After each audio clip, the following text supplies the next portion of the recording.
Olá, meu nome é Letícia Fuentes e você está ouvindo o podcast O Novo Normal. Essa série de 4 episódios vai abordar a saúde mental no cotidiano dos jovens brasileiros que estão em quarentena. Todos os episódios estão sendo gravados durante a pandemia do novo coronavírus no Brasil.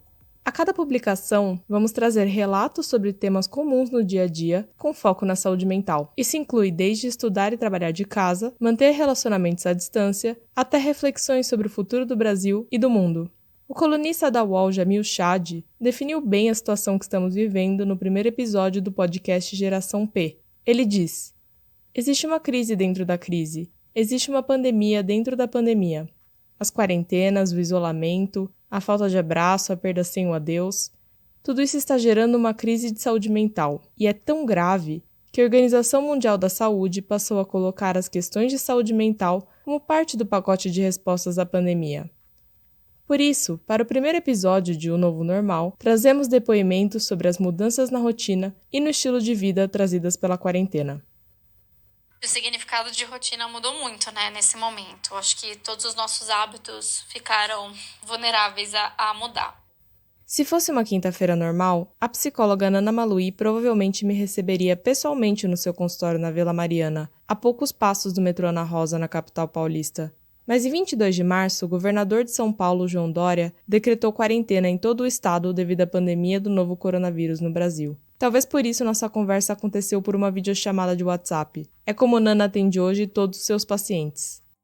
A mudança para os atendimentos online ela foi bem complicada, eu já atendi alguns pacientes online que estavam fazendo intercâmbio, estudando fora, mas passar todo mundo foi bem diferente. Alguns pacientes realmente não gostaram de fazer e alguns até chegaram a parar a terapia por questão de fazer e ter medo da família ouvir, amigo ouvir, essas coisas.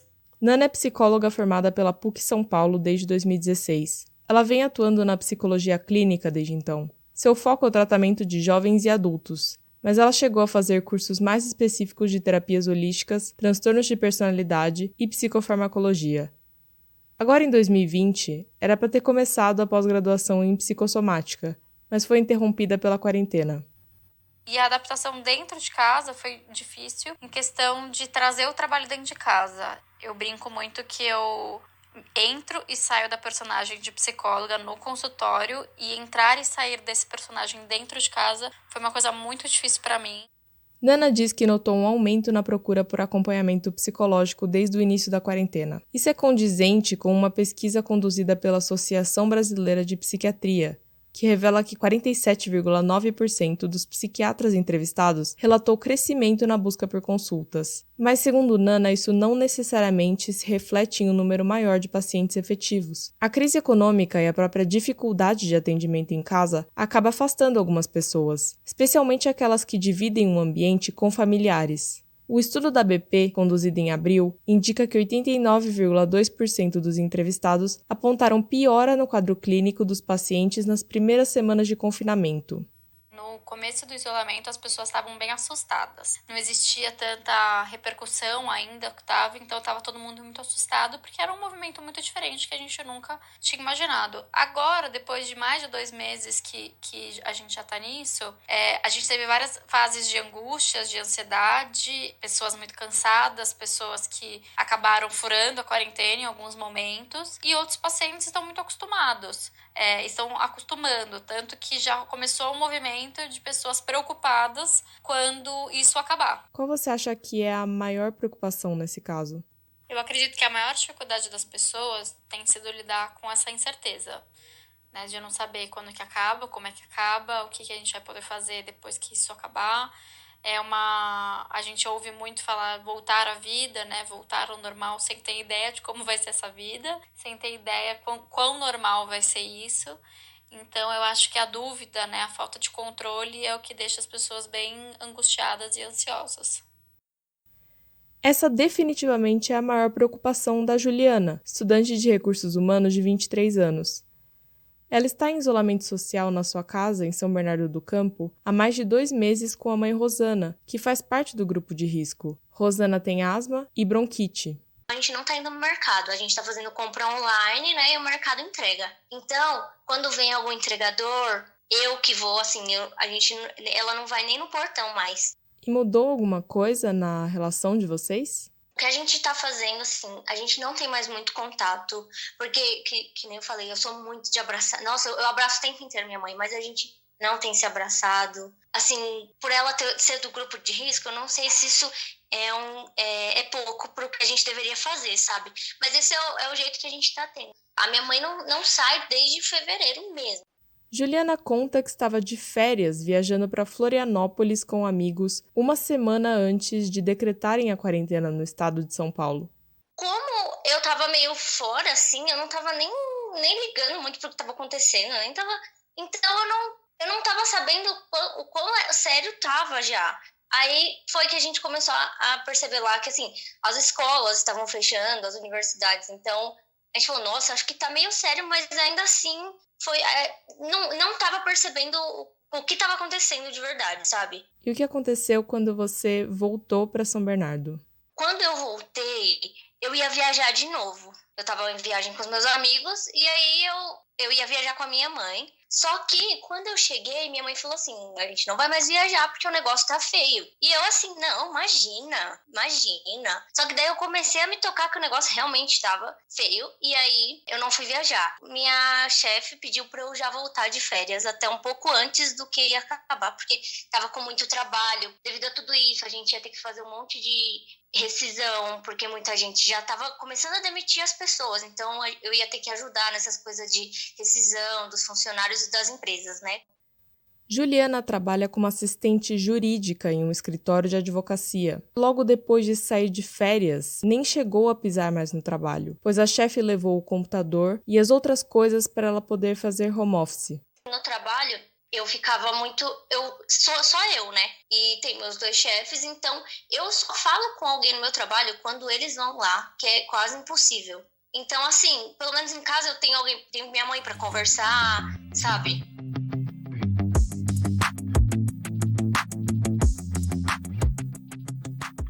A Organização Mundial da Saúde recomenda que as pessoas mantenham uma rotina de exercícios em casa, mesmo em quarentena. Isso porque a atividade física ajuda no sistema imunológico e também na sensação de bem-estar.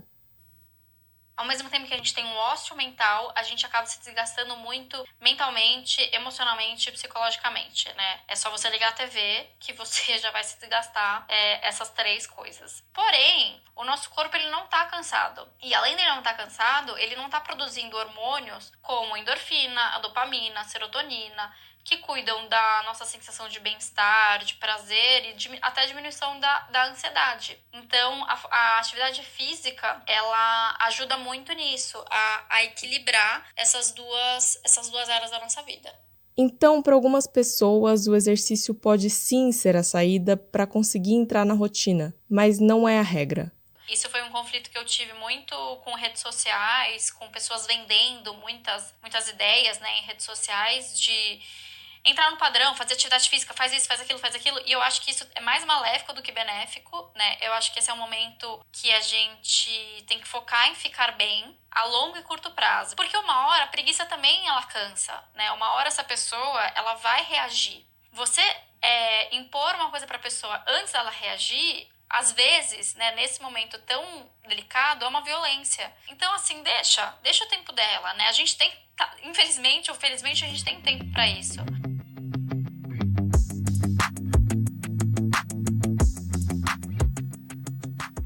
Toda vez que Claudinete chegava em casa, do trabalho, reparava que as filhas tinham muita energia. Ela é agente de saúde pública no município de Embu-Guaçu, na Grande São Paulo, e está tendo que sair de casa para trabalhar de segunda a sexta. Mas as 2 filhas, a mais velha de 15 anos e a mais nova de 11, estão ficando em casa com o pai. As aulas presenciais na escola foram substituídas pelo ensino à distância e faz quase 2 meses que as jovens não saem. Durante o dia elas têm as tarefas, tem a escola, tem as coisas. E quando chega mais à noite, mais tarde, a gente sempre procura fazer alguma coisa junto, né? E então a gente meio que dava uma cansada nelas antes da gente partir para o banho, né? Coisa que não se fazia na rotina, mas que a gente teve que fazer algumas alterações. A minha filha mais velha, ela é meio depressiva, né? Então eu percebi assim que ao dar alguma atividade para ela não ficava tão depressiva, tão quieta. Isso ajudou ela também a centrar um pouco mais, a fazer algumas coisas, a querer fazer, a se movimentar, na verdade, né? Uma das soluções foi iniciar uma rotina de exercícios quase diária com as meninas, através da dança. Laura, a filha mais velha, ama dançar zumba e sempre participa desenvolvendo as coreografias que a mãe usa em atividades com adolescentes. Claudinete decidiu filmar e postar a coreografia que Laura fez em um grupo de WhatsApp com seus pacientes. O resultado gerou muita repercussão e, inclusive, deu aos pacientes ideias de atividades para poder aproximar a família durante o confinamento. Foi muito bacana. O que aconteceu, assim, nem todo mundo aderiu ao que eu estava fazendo, mas foi bacana porque eles começaram a me mandar vídeos e fotos do que eles estavam fazendo na quarentena. E aí a gente começou a fazer tipo um grupo, né, para compartilhando algumas ideias. Além da dança, a família tem investido em artesanato e uma horta no fundo do quintal para poder passar tempo juntos na quarentena. Mas Claudinete diz que existem momentos do seu dia que são mais críticos, como a chegada do trabalho. Mesmo com a ansiedade de brincar com as meninas, a agente de saúde antes precisa tomar uma série de cuidados para não levar nada possivelmente contaminado da rua para dentro de casa. Tenho uma secadora de roupa que eu deixo na minha área, de fora da casa. Então eu chego em casa, tenho que tirar a roupa. Se é uma roupa que eu vou usar no outro dia, por exemplo, que dá para usar no outro dia, eu tenho que pôr na secadora e deixar lá para aquecer bem ela antes de eu tirar. De lá eu vou direto pro banho, né? Já tiro sapato e tudo lá fora, porque não posso deixar nada que eu vim da rua entrar na casa.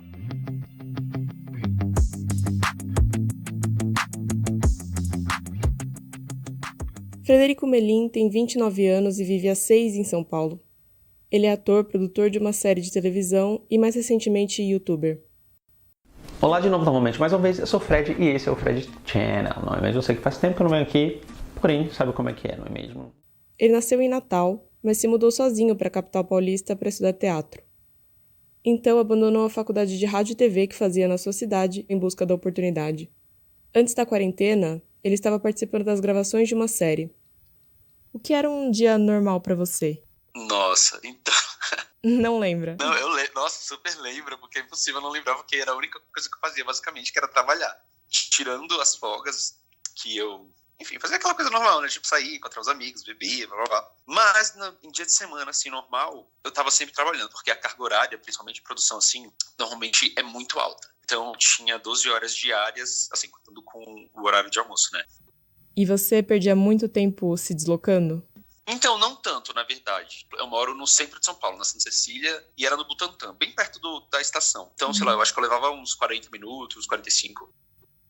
Esse tempo que Fred antes gastava no transporte público, hoje ele usa para outras coisas. Na maior parte do tempo, ele assiste séries ou filmes, lê mangás ou joga algum jogo de computador com os amigos. Mas ele também voltou a produzir vídeos para o seu canal no YouTube. O perfil na rede social já existia antes da pandemia, mas Fred tinha parado de atualizá-lo. Voltei com esse canal no YouTube para tentar me sentir um pouco menos inútil, digamos assim, apesar de que assistir séries, tudo isso, tudo está ligado com a minha área de trabalho, né? Mas ainda dá aquele sentimento de que falta alguma coisa, algum tipo de trabalho que eu considere trabalho, sabe?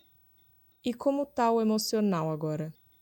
Apesar da saudade de ir pra rua, de ir pra uma balada, de beber com os amigos, de encontrar a galera, de abraçar, eu tô tranquilo. Tipo, eu tô levando tudo bem, assim, não que esteja bem, claro, mas, tipo, eu tô levando tudo como eu acho que deva ser levado, sabe? O que você diz que não tá bem? Eu tenho muitos amigos que moram aqui por perto. Eu sei que eles estão fazendo quarentena e tal, estão agindo direitinho de acordo com os conselhos da OMS, mas mesmo assim ainda eu tento evitar, e ao mesmo tempo que, tipo, que eu tento evitar, que eu sei que é o certo a fazer, dá aquela vontade, sabe, que eu sei que tá acontecendo com boa parte das pessoas, né? Aquela vontade de, tipo, tá sendo difícil de segurar. Mas tem que segurar, então é isso que a gente tá fazendo.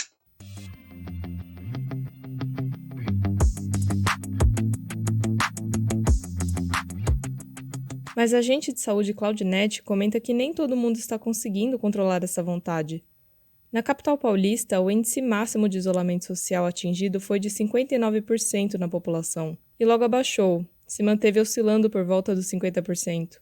Segundo a Claudinete, muitas pessoas preferem agir como se a quarentena não existisse, especialmente os jovens, que são o público que menos respeita o isolamento social voluntário. Tanto para eles quanto para os mais velhos, a estratégia adotada pela Prefeitura de Embu-Guaçu tem sido de informar corretamente a população sobre as medidas de segurança.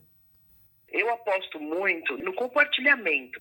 Como agente de saúde, a gente tem que levar a informação para dentro da casa deles.